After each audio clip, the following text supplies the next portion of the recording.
శ్రీమద్ రామానుజాచార్యం పార్థసారథి సద్గురుం శ్రీమద్ నల్లాంచక్రవర్తి కృష్ణమాచార్య దేశికం శ్రీమద్ రఘునాథాచార్యం నానాశాస్త్ర విశారదం శ్రీమన్మహామరంగంటి శ్రీరంగాచార్య పండితం శ్రీమదభినవ వ్యాసం కందాడ వంశసంభవం శ్రీమద్ అప్పలాచార్యమార్యం రామాయణ శిరోమణిం శ్రీమత్ సంతాన గోపాలాచార్యం ఆమ్నాయ పారగం శ్రీ వెంకటార్య అప్పకుండార్యమార్యౌ పితామహౌ దౌ తాపసౌ శ్రీమద్వెంకటాచార్యం అస్మద్భ్రాతరం చింతితార్థదం వారం వారం నమామ్యహం గురు పరంపరాం. వ్యాసాయ విష్ణురూపాయ వ్యాసరూపాయ విష్ణవే నమో వై బ్రహ్మనిధయే వాసిష్ఠాయ నమో నమః. నారాయణం నమస్కృత్య నరం చైవ నరోత్తమం దేవీం సరస్వతీం వ్యాసం తతో జయముదీరయేత్. భగవద్బంధువులారా, నా ఫోన్ నెంబరు ఓసారి చెప్పడం జరుగుతోంది. 93-985-845-63. మీరు చెప్పదలుచుకుంది ఏమన్నా ఉన్నట్టయితే, అంటే మంచి మైకులో చెప్పాలి, చెడు చెవిలో చెప్పాలి అని చెప్పి రెండూ కూడా చెప్పడానికి అవకాశం నాకు ఇచ్చిన ఫోన్ నెంబర్లో ఉంది, గమనించండి.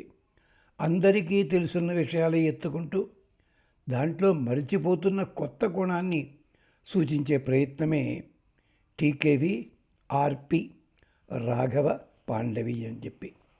కథాభాగం, కథలో విశేషాలు ఇవన్నీ నన్ను మించిన పండిత ప్రకాండులు ఎందరో చెప్తూ వచ్చారు, చెప్తున్నారు కూడా.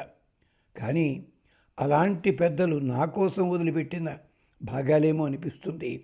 అందుకని అలాంటి విశేషాలని మీకు అందించే ప్రయత్నంలో 41 భాగాలు పూర్తి చేసుకున్నాం. ఇది 42లో గడువు పెడుతున్నాం.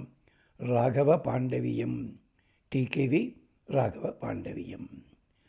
ధర్మో వివర్ధతి యుధిష్ఠిర కీర్తనేన, పాపం ప్రణశ్యతి వృకోదర కీర్తనేన, శత్రుర్వినశ్యతి ధనంజయ కీర్తనేన అని చెప్పుకున్నాం. దీంట్లో ధర్మరాజుకి సంబంధించిన విరాటపురంలో కొంత భాగాన్ని సూక్ష్మంగా చెప్పుకున్నాం, స్థూలంగా చెప్పుకున్నాం. ఇప్పుడు దానికి సంబంధించిన వేదవాక్యాలని వరుసగా కొన్ని చూసుకుని తర్వాత మళ్ళీ కొంచెం విశదంగా ధర్మరాజు పాల్గొన్న సన్నివేశాల్లో కొన్ని ప్రత్యేక సందర్భాలు ఉంటాయి, వాటిని మనం చెప్పుకుందాం. మధ్యలో 1-2 సందర్భాల్లో 1-2 సంఘటనలు మళ్ళీ చర్వణం కావచ్చును. అంటే ఒకతోడు మర్చిపోయింది జ్ఞాపకం చేసుకోవడానికి ఇదొకటి. ఇది తెలుగువాడికి లక్షణం. ఇది భాగవతంలో చూడండి, కొన్ని వర్ణనలు ఉంటుంటాయి. పోతన గారు పదే వర్ణిస్తారు. అంటే పదే అంటే ఆయనకి వర్ణన చేయలేక కాదు, దాని మీద ఉండే ప్రేమావేశం చేత, అభినివేశం చేత అలా వర్ణిస్తున్నప్పుడు కూడా కొత్త విశేషాలు చెప్పకుండా ఉండలేక అది విశేషం అన్నమాట. అంచేత ఇక్కడ వేద ప్రమాణ వాక్యాలు వరుసగా చూద్దాం మనం. ఇదేమిటి? ఋగ్వేదంలో ఇది ఎవళ్ళు పట్టించుకోనిది. గమనించండి, 10వ మండలంలో 10వ భాగంలో అంటే 10వ సూక్తంలో యమ యమి సంవాదం అని, యముడు చెల్లెలు యమి ఇద్దరి సంవాదం, చాలా అద్భుతమైన మంత్రాలు ఉన్నాయి ఇక్కడ. అక్కడ జరిగింది ఏమిటంటే, ఛాయాదేవి గర్భంలో వీళ్ళిద్దరూ ఉన్నారు, పరిపూర్ణులయ్యారు, ఇక ప్రసవించాలి, ఆవిర్భవించాలి వాళ్ళిద్దరూను. అలాంటి సమయంలో యముణ్ణో కోరింది, ఏమయ్యా పెద్ద మనిషి, ఇద్దరం ఒకే చోట ఉన్నాం, ఒకే చోట నుంచి రాబోతున్నాం, నీ సంగతి నాకు తెలుసు, నా లక్షణాలు నీకు తెలుసు, మన ఇద్దరం వివాహం చేసుకుంటే ఎలా ఉంటుంది? వినడానికి కొంచెం కటుగానే ఉంది. ఇలాంటి మాట అడిగింది. అనేసరికి యముడు మహాముచ్చటగా చివాట్లు పెట్టాడు. చూడు, మనము సూర్యవంశంలో సూర్యుని పరంపరలో వస్తున్న వాళ్ళం. ఇక్కడే మనం ధర్మం తప్పినట్టయితే లోకమంతా నాశనం అవుతుంది. నువ్వు నా సోదరుడివి, ఒకే స్థానంలో ఉన్నవాళ్ళం, నీ గుణాలు చాలా గొప్పవి నాకు తెలుసును, దాంట్లో లోపమేమీ లేదు. అంచేత నీకు తగిన వరుణ్ణి చూచి నేను వివాహం చేస్తాను అంటూ చెప్పుకుంటూ ధర్మము తప్పకూడదు. ఆ ధర్మము ఏ లోకంలో ఉన్నా సరే, పృథివీ మీద ఉన్న, ఊర్ధ్వలోకంలో ఉన్న, వరుణలోకంలో ఉన్న, అగ్నిలోకంలో ఉన్న, ధర్మం అన్నది ఎప్పుడూ ఒకే విధానం ఉంటుంది. సనాతన ధర్మం అంటామే. సనాతన అంటే చాలా కాలముగా వస్తూ విస్తరిస్తున్న, తనం అంటే విస్తరించుట. అలాంటి ధర్మాన్ని దానికి మనమే ఒక స్థాయిలో ఉన్నవాళ్ళం చెడగొట్టినట్టయితే తప్పే కదా అంటూ చక్కటి సూక్తాలు, చాలా అందమైన సూక్తాలు, అందమే చెప్తారు. అది యముడి గొప్పతనం. యముడు అనేసరికి మనకి ఎంతసేపు కూడా అదేది దున్నపోతు ఎక్కుతాడు, పాశాలు పట్టుకొస్తాడు, చంపేస్తాడు, ఇంతే తప్ప యముడి ఘనతని పురాణాలు ఎంత బాగా చెప్పేయండి. కానీ మనకేం గుర్తుంటాయి? యముడికి బుర్ర లేదు, సతీ సావిత్రి కన్ఫ్యూజ్ చేసింది, మనోడు చేశాడు. ఇక్కడ ఎంత జరిగింది? అజామిళోపాఖ్యానం దగ్గర యముడి పొరపాటు లేదు, నచికేతస్సు దగ్గర యముడి పొరపాటు లేదు. అక్కడ సతీ సావిత్రి కథలో కూడా ఇంతకుముందు ఒకసారి చెప్పాం ఈ సన్నివేశం. అక్కడ కూడా యముడి పొరపాటు లేదు. అక్కడ ఏమిటి, కాలాన్ని బట్టి, సన్నివేశాన్ని బట్టి కొన్ని సన్నివేశాలలో ఆయన అమాయకుడిలా కనిపిస్తాడు, పొరపాటు పడ్డట్టుగా కనిపిస్తాడు. ఆఖరికి మాండవ్యుడు కూడా శపించిన ఏమన్నాడు? నువ్వు బంటువిక, ఎందుకు పనికిరాని వాడి కా అంటే ఏమిటి? సేవకుడివిక, బంటువిక, అంతేకాదు రాజువిక అన్నాడు. అందుకని 3 జన్మలు ఎత్తాడు. ఇలాగా హరిశ్చంద్రోపాఖ్యానంలో కాలభైరవుడిగా వచ్చాడు, అంటే శ్మశాన వాసి, శ్మశానం కాపలా కాసేవాడిగా. విదురునిగా వచ్చాడు, ధర్మరాజుగా వచ్చాడు. ఇది ప్రతి చోట కూడా ధర్మమే పాటించాడు. అందుకనే ధర్మరాజుని ధర్మో వివర్ధతి యుధిష్ఠిర కీర్తనేనా అని చెప్తాను. ఈ ధర్మరాజు అంటే యమధర్మరాజు, ధర్మరాజు ఏమిటి ధర్మానికి మూలం అని చెప్పడానికి వేదవాక్యాలని కొన్ని మనం జ్ఞాపకం చేసుకుందాం. యమోనో గాతు ప్రథమో వివేద నైషా గవ్యూతి అపభర్తవే అంటూ చెప్తాడు ఒక చోట. మన అందరి ప్రజ్ఞానములు కూడా ప్రవర్తన, కర్మలు, అభినివేశాలు, శుభాశుభ నిమిత్తములైన గుణాల గురించి బాగా తెలిసినవాడు ప్రథమ వివేద. ఆ మహానుభావుడు అంటే మొట్టమొదటివాడు శ్రీ మహావిష్ణువు సృష్టికర్త అయిన పరమాత్మ తర్వాత అంత బాగా తెలుసున్నవాడు యమధర్మరాజు మాత్రమే. ఆయన అంటే మన ప్రవర్తన ఎలా ఉంటుందో ఆయనకి తెలుసును, కర్మలు ఎలాంటివో తెలుసును. అంతేకాదు అభినివేశము, దేని మీద మోజుంటుంది, దేని మీద ఉండదు, అది కూడా తెలుసున్నవాడు. శుభాశుభముల కారణానికి దేని కారణం వల్ల అయింది, వాడు శుభకరంగా ప్రవర్తించాడా, అశుభకరంగా ఉన్నాడా, నిమిత్తమేమిటి, దానికి కూడా బాగా తెలుసున్నవాడు. అతిశయ జ్ఞాన యోగం పొందిన యముడిని ఎవ్వరూ కూడా అధిగమించలేరు. గవ్యూతి అపభర్తవే ఉ, అలాంటి వాడిని ఎవ్వళ్ళు దాటలేరు. ధర్మ శబ్దం వినిపించేసరికి ఇంద్రుడి పేరు చెప్పరే, వరుణుడి పేరు చెప్పరే, అగ్ని పేరు, వాళ్ళకి ధర్మాలు ఉన్నాయి. కానీ ధర్మ పరిపాలన అన్నది ఎవరిది? ఆ పెద్ద మనిషి అనమాట. అందుకని చెప్పి అలాంటి అంత మహానుభావుడు. ఇలాగే ధర్మరాజు దుర్యోధనుడితో దూదమాడడానికి పూర్వపరాలు ఒకసారి గమనించండి, ఏం జరిగిందోను. అక్కడ ధర్మరాజు ధర్మశీలత తెలుస్తుంది. అలాగే అశ్వత్థామ విషయంలో కూడా అక్కడ ఎందుకు జరిగింది? కృష్ణ పరమాత్మ లాంటి వాడే దాన్ని సమర్థించాడు ఆపద్ధర్మంగాను. అలాగా యజ్ఞాలకి సంబంధించి సింహభాగం కలిగిస్తారు పితృదేవతల విషయంలో. ఇది చూడండి, ఒకప్పుడు ధర్మరాజు వైభవం గమనించండి.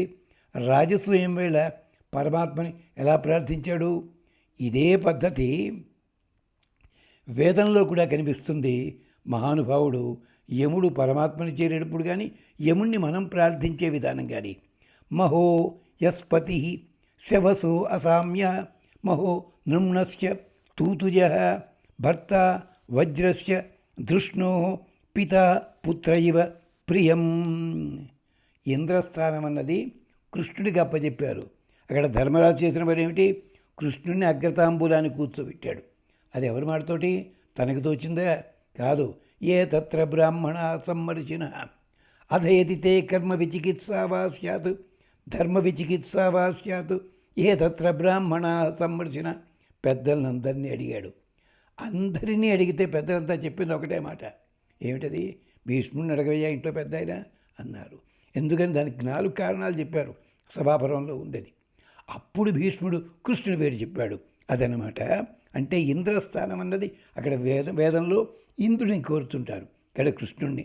పరమాత్మ అసాధారణమైన బలం కలిగిన వాడివి, బలశీలివి, శత్రువులందరినీ కూడా దర్శించగలిగినటువంటి అద్భుతమైన పరాక్రమం కలిగిన వాడివి, అనంత గుణాలకి ఆలవాలము నీవు, ప్రియమైన పుత్రుని బాగు చేసే తండ్రి వలె ధన సమృద్ధి ప్రేరణ చెయ్యాలి, అగ్రతాంబూలం తీసుకో.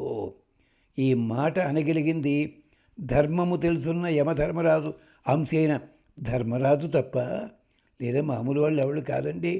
ఎందుకంటారా? రుక్మిణి కళ్యాణ విషయంలో చూడండి, ఆ పెద్ద మనిషి ఏం జరిగింది? మొదటగా కృష్ణుడికే నిశ్చితార్థమయ్యింది. ఇది చాలామందికి తెలియదు. హరివంశంలో చూసుకోండి ఒక్కసారి.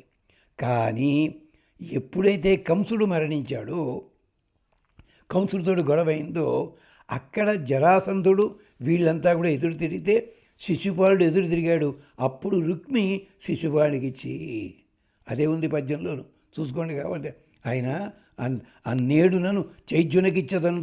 నేడేమిటి అంటే ఇంతకుముందు వేరేలా సంబంధం కుదిరింది, అయ్యింది, దానికోసం కృష్ణుడు వచ్చాడు.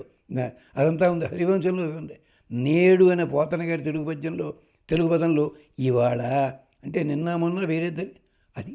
అందుకని కృష్ణుడు అక్కడ మోసం చేసిన మాట కాదు అది, అది నిజమే, రాక్షస వివాహమే. కానీ మొదటగా అనుకున్నది కృష్ణునికి మాత్రమే. ఈ కథ ఎవళ్ళు గమనించరేమిటండి? హరివంశం పక్కనెట్టుకోండి, బ్రహ్మవర్తం పక్కనెట్టుకోండి, అదనమాట. అంచేత ధర్మము తప్పడం అన్నది ఎక్కడా కూడా లేదు. పరమాత్మ తర్వాత మళ్ళీ యముడే అలాంటివాడు. అంచేత అందుకని అంతేకాదు, సనః క్షుమంతం సదనే వ్యుర్నుహి గో అర్నసం రయిం ఇంద్ర శ్రవాయ్యం శ్యామతే జయత శక్రమేధినో యథా వయం ఉస్మసి తద్వసోకృతి. యముడు ఎక్కడ కోరినా ఇలాగే కోరాడు స్వామిని. చెప్పాడక్కడ భటులకి, నాయనా పరిహర మధుసూదన ప్రపన్నాన్ ప్రభురహం అన్యనృణాం నచ వైష్ణవానాం. క్లియర్గా చెప్పాడు. అజామీళోపాఖ్యాన సందర్భంలో ముందుగానే చెప్పాడు. ఎక్కడ వదతి కిల కర్ణమూలే. ఓపెన్గా చెప్తే బాగుండదు కదా, ర్యాంకు పడిపోతుంది. అందుకని భటుణ్ణి పిలిచి చెవిలో మాత్రమే చెప్పాడు, నా జాగ్రత్త బాబు అని చెప్పి, అంటే పక్కవాడి వినిపించకూడదని. ఇలాంటి చమత్కారాలు విష్ణు పురాణంలో, భారతంలో అన్ని చోట్ల ఉన్నాయి. అలాంటి వాడు. అందుకనంటాడు సనః క్షుమంతం సదనే వ్యూర్నుహి గో అర్నసం రయిం. ఇంద్ర భగవంతుడా, నీవు నీ వారిని సర్వవిధములా అనుగ్రహించేవాడివి. ఇది ప్రసిద్ధి. ఇలాంటి మాట ధర్మరాజు అనగలడు. అర్జునుడు అంటే వేరే స్వార్థం ఉంది. భీముడు అంటే, ధర్మరాజు మాత్రం అలాంటి వాడు కాదు. యముని యొక్క అంశ కదా. అలాగే ఎలాగైతే ఇంద్రుడిని స్తోత్రం చేస్తారో వేదంలో అదే పద్ధతిలో చెప్పాడు మహానుభావుడు. అంచేత మాకు అన్నవంతము గవాశ్వ వాహనాది సంకులము పరివారయుతము అయినది కీర్తివంతమైన సంపదలతోటి మా ఆవాసాన్ని ఆచ్ఛాదింపజేయి. ఎలాంటి శత్రువునైనా జయించగలిగే త్రాణ ప్రసాదించు, వృద్ధి చెందించు. ఇదే కోరాడు యమధర్మరాజు పరమాత్మని ఒక సందర్భంలో. ఉపనిషత్తులో కూడా వస్తున్నది. ఇదంతా ఎక్కడ? రాజసూయ యాగం ముందు అక్కడ. అంటే ఎలా ఉండేది ఇంద్రప్రస్థం? ఇప్పుడు గొప్పగా చెప్పుకుంటున్నాం, అది మీకు తెలిసే ఉంటుంది. కొన్ని ప్రాంతాలు ఉంటాయి, ముఖ్యంగా హైదరాబాద్ లాంటి చోట్ల కోకాపేట ఇలాంటివన్నీ ఉండేవి. అది 1974లో ఏమిటి, అక్కడ రూపాయి గది ఏమిటి కొనేవాళ్ళు లేడు. అది కాస్త 90 ఆ ప్రాంతాలు వచ్చరికి ఆ గజం కాస్త స్వచ్ఛంత రేట్ అయిపోయింది. అప్పుడు అలాగే బంజారా హిల్స్, జూబిలీ హిల్స్, కొండలు, రాళ్ళు, బండలు ఉండేవి. మరి ఎలా ఉంటుందండి అది? అలాగే ఒకడు బాంబే ఎలా ఉండేది? కూడా ఆలోచించండి. అంటే ఒక్కొక్క కాలానికి అడవుల్లో ఉన్నవి కూడా అలాంటి బండరాళ్ళు ఉన్న ప్రాంతం అది. ఇంద్రప్రస్థం మార్చాడు కృష్ణ పరమాత్మ, అలా చేసి పెట్టాడు. పరమాత్మ యందు తప్ప పెదతండ్రి కృప కూడా అక్కర్లేదు బొమ్మన్నాడు ధర్మరాజు. ఎవ్వడి ముందు చేయి దాల్చలేరు. అంటే పెదతండ్రి గారి దగ్గర చేయి దాచాడు తప్పించి ఇంకెక్కడ భగవంతుడి దగ్గర చేయి దాచాడు. అలాంటివాడు దేవతల ముందు ఋషుల ముందే తల వంచాడు. ఇంచేత యముడు కూడా అంతే, ఎవరెవరిని గౌరవిస్తూనే వచ్చాడు. ఎందుకంటే ఇంద్రుడు తపోభంగం చేయాలి, యముడు వచ్చేసి ఎందుకంటే వాడిని చంపవతలు పడతా నేను అని వెళ్ళొచ్చు కదా, వాడికి వరాలు ఏముండనివ్వండి, అధికారం ఉంది కదా, మృత్యుదేవత కదా, లేదు అలా చెయ్యలే. మృత్యుదేవత గొప్పతనాన్ని మనకి ఉద్యోగ పరంలో చాలా విశేషంగా చెప్తారు ఒక చోట.